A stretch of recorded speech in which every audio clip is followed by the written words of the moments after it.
Hey guys, I am Checkers from ClimaxCombo. I'm back with my new SAO build for 10th anniversary animation. New booster just came out. This is my favorite build out of the new stuff, and I think it is pretty good, and it has a good place in the meta right now, I believe, with all the recent bans. So, yeah. Like all of my deck profiles, I'll be going over each card level by level, and then kind of how to play the deck, and then some alternatives. So to start things off, we got 4 of these level 0 Keito from the first booster, or the first anniversary booster, I should say. The turn he's played from your hand, he gets plus 1500 power, making him 3k on offense. And the second effect is when he's sent from stage to waiting room, you can discard a card to look it up to the top 4 cards of your deck and grab an anniversary character to your hand. So crazy good card. Strong on offense, helps you reverse things, and you can grab any anniversary character. It doesn't have to be level 1 or higher, like typically with the other cards like this. 2 of these Yu-Gi-Oh! 1500 power. In recollection, when he is in memory, he gives all of your level 3 Keito the effect of when your opponent declares an attack, you can pay 2, discard a card to give the Kirito -2 soul in front of him. The other 2 effects are when he attacks, you can discard a card to choose one of your anniversary characters on stage and add it back to your hand. And the other effect is when he gets reversed, if you have 2 or more cards, as long as you have 2 or less cards in memory, he gets sent to memory. So 2 of those. Just 2, just to guarantee that you get 1 of those in memory by the end of the game. Or before you play the level 3 Kirito. 3 of these Asuna, 2k power.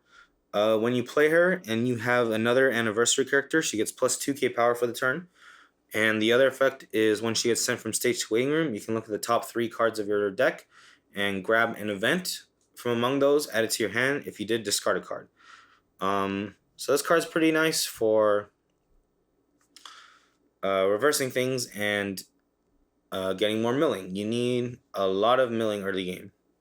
Also why those level 0 Keitos are so good. 2 of these Alice's, 1500 power. During your turn, she gets plus 1k power, and the other effect is on play. You can send the top card of your top card of your stock to your clock, and then search for a level 1 or lower card. 1 of these Heathcliffs from the first anniversary set. 1500 power. He has a startup. You can pay 1, send him to waiting room. Pay 1, send him to memory. Look at the top 4 cards of your deck and add an anniversary character to your hand. And the other effect is recollection. While he's in memory, neither you or your opponent can use encore effects. Crazy good game-breaking effect that I like to have 1 of, just in case I want to use it for that game. 1 of these Asunas, 2k power. She gives all of your level 3 Kirito. Same guy. 1500 power, and he cannot be targeted by your opponent's card effects. And the other effect is you can pay 1, rest her, and resonate with the same level 3 Kirito to look at the top 3 cards of your deck and add an anniversary character to your hand. So, just a tech card since we are running the level 3 Kirito in this build. Just in case the opponent has defensive backups, like money backups, they can't use it in those situations, and it could be really useful for closing out the game. And then 1 of these Kirito, Lolly Kirito from the first anniversary set, 1500 power. When he's played, if you have 2 or more other anniversary characters, then you can discard a card, or you can draw a card and discard a card. And the other effect is Climax Swap, pay 1, discard a Climax from your hand to salvage a Climax. Climax Swap, always a good utility card. So the idea with this level 0 is to get some extra milling in early, while at the same time reversing your opponent's characters with these strong oversized bodies. The Alice is mostly here just to kind of guarantee one of my tech cards early on. Heathcliff, if you have a good matchup where anti-encore is going to be super good, like into standby decks, I definitely want a way to kind of guarantee that I'll get it Heathcliff early, so that's why I do like running 2 of the Alice in this build. But that is it for level 0. There's very little level 0s. You're not going to be playing too many of them early on. Just 14 level 0s, which is so little. This doesn't feel right. I feel like I run more. Now, on to level 1. This is where stuff gets cool. 4 of these level 1 Alice. 3k power. She is a 500 global. When she's played, you can choose 2 characters from your waiting room, anniversary characters, shuffle them back into your library or deck, and if you do so, choose one of your opponent's characters. I think it's in the front row, and minus 1k to them. And the other effect is you can pay 1 to brainstorm, and if you hit this 2/1 Alice, then you can play her from waiting room onto your stage for free. So pivotal and are completely pivotal to this build. The pay on to the Pachin of the Alice, very good. And I want to maximize playing 2 of these at level 1 for that one turn where you're gonna guarantee 3 2/1 Alices. But I'll get into that, how to play the deck. 2 of these 1/1 backups. 2k backup. When you use this backup, you can reveal the top card of your deck, and if that card is an anniversary character, you can add it to your hand and then discard a card. Good level 1 backup. Lets you hand filter a little bit, get closer to a cancel. 2k power. It's a solid backup. 2 of these Ironclad 1/0 events. When you play it, you can mill 4 cards. Up to 4 cards, and then salvage a character equal to the number of soul icons you milled. So it's an okay card. It's mostly here just to have more events for that level 0 awesomeness you grab. And you need more milling, as much milling as possible in this deck. So there's that. And lastly, for level 1, 3 of the Alicization event. Honestly, you could probably cut it down to 2, which I might do. Anyways, this 1/1 Alicization event. Pay 1 to search your deck for an anniversary character, add it to your hand, and then you send the event to memory. This is just here because you need to guarantee it in memory for the level 3 Kirito combo. But yeah, that is my level 1 lineup. 11 level 1s. Moving on to the level 2s of the deck. 4 of these Alice, the most important part of the build. 6k power, 1k for all of your other anniversary characters, so making her 10k with a full field, and ClimaxCombo with the choice. When you play the choice, you can choose an anniversary character in your waiting room and send it to your stock, and choose an anniversary character or the level 1 Alicization event from your waiting room and add it to your hand. So 4 of those, definitely maximize on that. And then one of these backups, 2/1, 2500 power. When you use it, you can discard 2 cards to send one of your opponent's characters whose level is higher than the opponent's level to the waiting room. So anti-change backup, really good right now. A lot of early play level 3s that are pretty hard to deal with. So you pretty much always want to run this because there's a lot of matchups where you get a ton of benefit for using it. So 5 level 2s. All right, and level 3, we have 4 of the Kirito that combo with the pants. He heals on play, and the climax combo is if you have the 1/1 Alicization event in memory, then you can mill the top card of your deck and deal X damage to your opponent, where X is the cost of that card plus 1. And that's it. So 4 of those. You're trying to pull off as many of these at level 3 as you can. 4 of the early play Kirito and Yu-Gi-Oh from the first anniversary set. 9k power. If you have 4 more anniversary characters on stage, they get -1 level in hand. With experience 6, they get plus 500 power, and when this card attacks, you can give one of your characters plus 1500 power for the turn. And lastly, stock heal. When he's played, you can discard a card to send the top card of your clock to your stock. So 4 of these, great early play, and you want to have 4 because you usually want him in the level zone for experience. 2 of these Asanas, 3-2. Another early play. If you have 2 or less climaxes in your waiting room, then gets -1 level in your hand. With experience 6, she gets plus 1500 power, making her 11k base. And the last effect is when she's played on stage from hand, you can look at the top X cards of your deck, where X is the number of anniversary characters that you have. So if you have a full stage before playing her, you can look at the top 5. So a really good card to help grab climaxes for your level 3 combo or level 2 combo. Good early play, oversized, helps with the level 3 count for experience, as well as the number of cards that have high cost for the level 3 Kirito. So 2 of those. One of these 3-2 Alice and Yu-Gi-Oh assists, 4k power. When they're played, you can choose one of your other anniversary characters on stage, send it to waiting room, and then you can take the top card of your clock and send it to stock. 2k in front assist, and the last effect is assist to all level 3 Kiritos in front of this.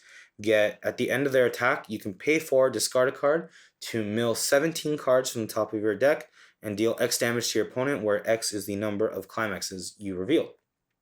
17 cards, typically with good ratio, compression ratio, you're going to deal 3 to 4 damage with this effect. So pretty neat. And then one of the stock swapper from the first anniversary set, 3-2, 9500 power. When he's played, you can pay 1, stock swap, send all of your opponent's stock to waiting room, put the same number of cards from the top of their deck to their stock. And then the last effect is when he attacks, he gets plus 1k power for each of your anniversary characters. So with a full field, when he attacks, he's 14-5. So very good stock swap card.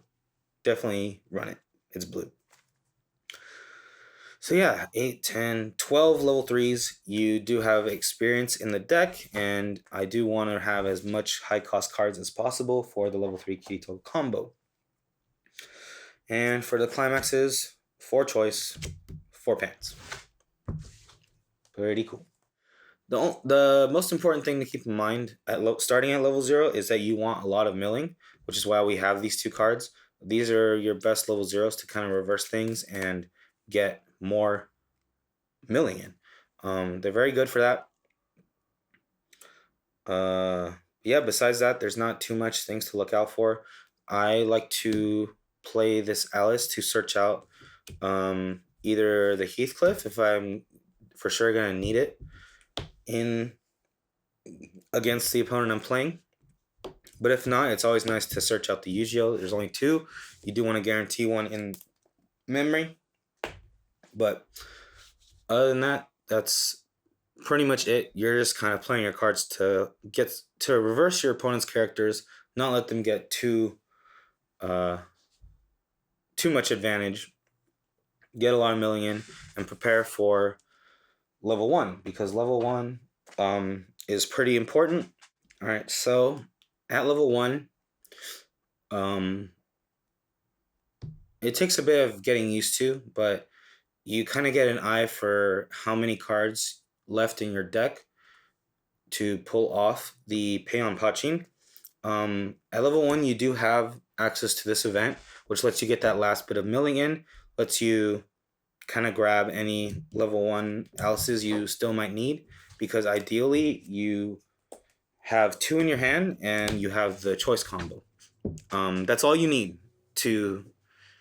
Your deck needs to be like 4 to 6 cards, 2 of the 1/0 Alice's and 1 of the ClimaxCombo. Then you're all set. You're ready to go. You play this, shuffle Alice's back into your deck, you mill, you play Alice's for free. You're going to pay out all your stock pretty much, so you don't need to pay any out early, which is why I don't even run a Brainstormer in this set or in this build, because you're just going to do this. You'll pay out any climaxes you need to at this point. You'll mill, you'll get Alice's out, and in case you mill 2 Alice's at once, you still can only get 1 when you mill more than 1. So that's why you generally want 2 of them. It just makes it like way more consistent. You should easily be able to get a full board of Alice's. You have 3 2-1s that are all 11k, and then you climax combo. Pretty much at this point, you've built a strong board. Now you can use the combo to build up your resources, build up your stock, build up your hand, because the combo goes off when you play the climax. So you're about to refresh, you're compressing yourself a ton, and you pretty much have access to your entire deck in the waiting room. So you have a ton of options. You can guarantee your level 1. You can grab the event for some weird reason for the level 3 Kirito. If you still haven't gotten a Yu-Gi-Oh, you can do that. You can still grab the Heathcliff if you need it. For next turn, maybe there's a level 3 that's kind of sticky that you don't really want to play your backup for, but you can grab your backups. If you want to protect them at level 1, you have access to this 2k backup. If they have a early play that is going to be hard to deal with, you have the anti-change backup. You can prepare another Alice in your hand just in case they are probably going to reverse one and you want one to play at level 2, because you can still play them at level 2. They pay for themselves with the stock. You can grab your early play. This is like, you kind of have you can make your deck operate the way you want. You can choose whatever cards you want pretty much to prepare for the game from here on out. And the goal is to kind of repeat this. At level 2, you can still play the Alice's for just 1 cost. You are generally pretty compressed, so you're going to be hopefully canceling a lot, and you do have access to spammable brainstorm in those instances where you aren't that compressed. But from here, you should pretty much be generating a lot of advantage and keeping your hand up. At this point, I will start to consider playing the early play. Your finish isn't too good, so getting an extra heal in can be pretty nice. But I do like this early play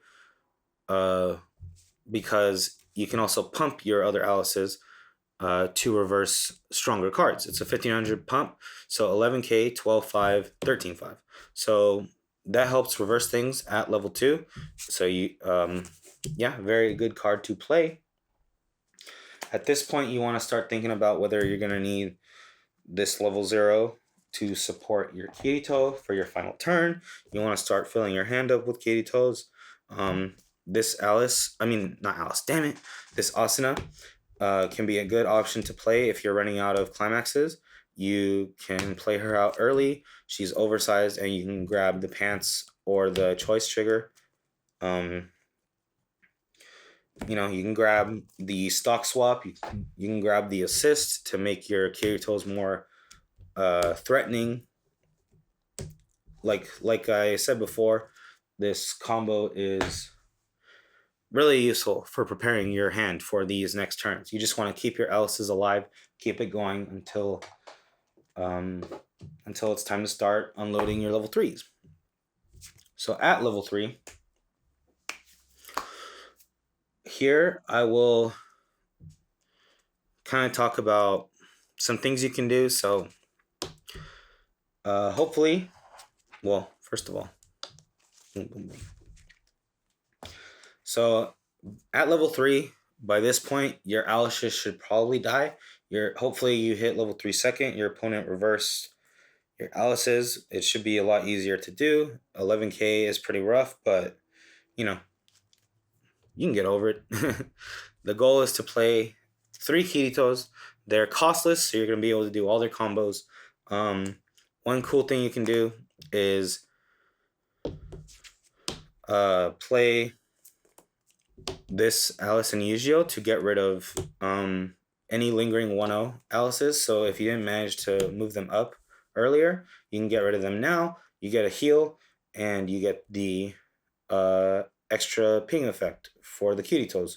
So you only need like one. This pays for itself, or this stock heal. So 1, 2, 3, 4, 5, 6, 7. You need 7 stock to fill up your board. And do the Kirito combo, which is pretty manageable because the Alice helps build a ton of stock, and you have a bit of choice triggers. So I find that it's pretty easy. You also have this level 0 Asana that you can play probably in the back, just in case your opponent has money backups. And yeah, you're just you just do it.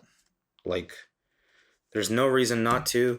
You've built up all the resources. You've compressed your deck. You've hopefully compressed it enough that it's filled with high cost cards, and you just swing. You go costless.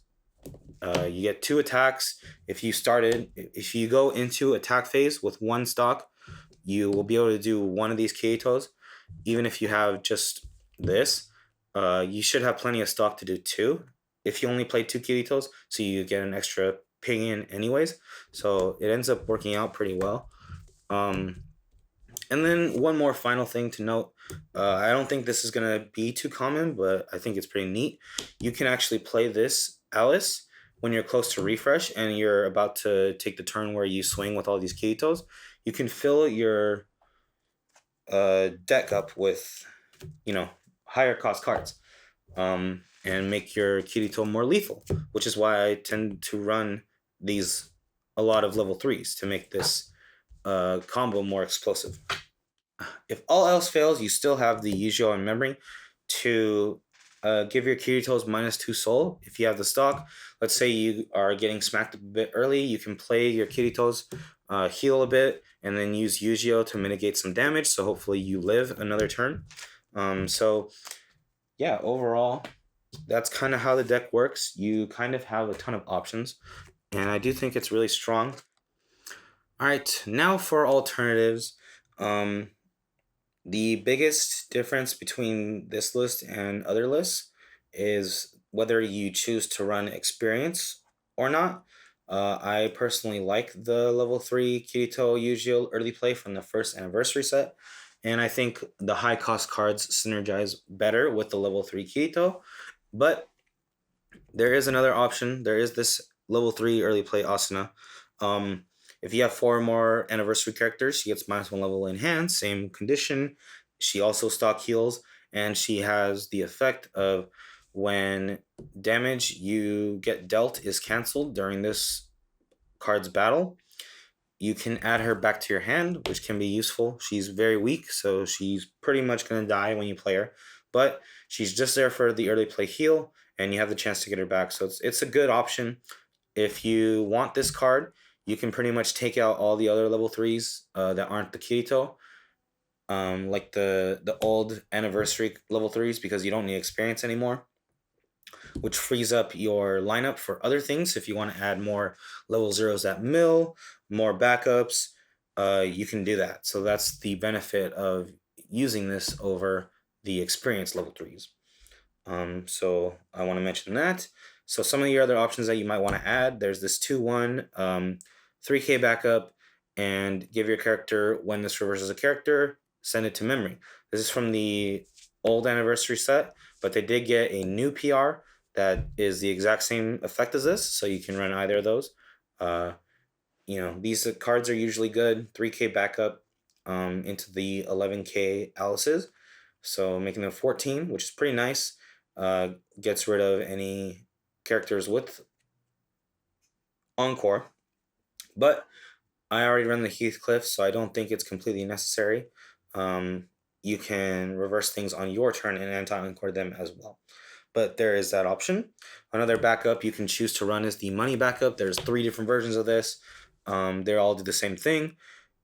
You don't need a full field, but you choose one of your opponent's battling characters, and that character gets the effect of they cannot deal damage for the turn.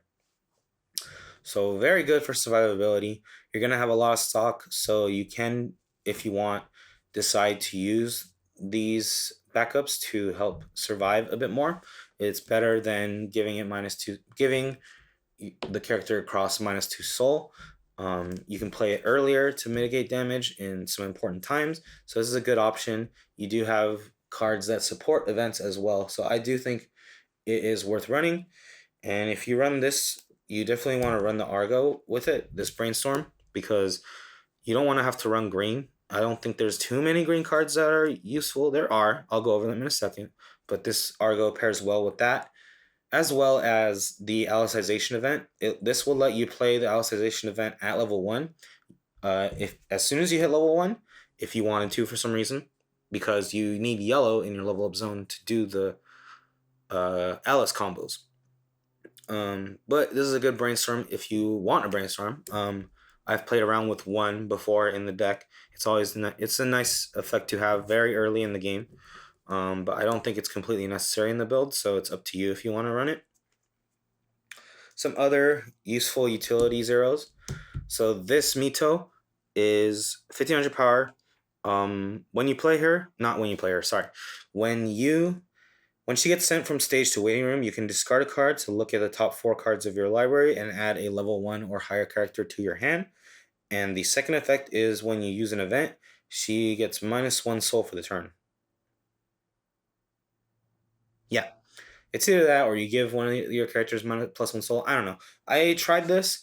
It is a good option to have for milling, but I find the second effect not super useful. I mean, she's really weak, and you're not going to be playing events over and over again to maximize the extra soul damage from it. And you can only grab a level 1 or higher, which is not good for this deck. The only level 1 you want to grab early is the 1/0 Alice, but you have a lot, so there's kind of no real urgency to get it.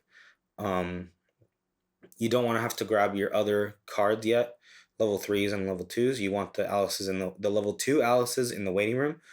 So I don't like this card that much. It is it is another option for milling 4 though. So keep that in mind. And a good card if you want to get green in. But the lineup's pretty tight. And this level 0 Leafa, same reason. The lineup is really tight. It's a very good utility card. It helps ditch anything in your hand that you don't want early. But I don't think there's too much of a problem with ditching cards. The level 0 Kirito lets you ditch anything. Any milling card also lets you ditch anything. So that's not super important. And yeah. So I don't think there's space in the build, but it's a super good card. So there's that. Another card that is pretty interesting is this level 3 Asuna. The first effect is not going to be useful, but the other effect will be. It's 1500 global to your anniversary characters.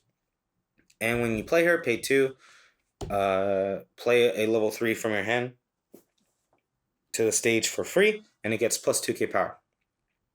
So this card is pretty good for filling up your board and saving some cost, some stock. I think that's essentially why you want to play it. You know, it's a pretty luxurious card, but I don't think you have a stock cost problem, and I don't think you have a hand problem. Like, you don't really need this to what? I don't think you're gonna have a problem filling up the board at level 3, and it's just not that good. But I can see merit when you get leveled up to 3 and you're trying to heal up. You don't need to play like 3 Kiritos because you probably only need to heal 1 or 2 damage. So playing this means that you have another good threat on the board, and it boosts your other Kiritos as well. So I think there is merit to running it, but I think, like these other cards, the lineup that I chose is tight, and I don't think there's too much space for it. But we'll see. All right. That is going to be it for my Choice Pants SAO build. I really like this build. I think it's the neatest one out of all the new 10th anniversary builds. And these are the ratios I'm working with right now. You can always, there's always room for adjustments. So, but I like the idea of the list. I think the game plan is pretty solid, and this is what I'm sticking with for now. So I hope you guys enjoyed this deck profile, and stay tuned for more. Peace.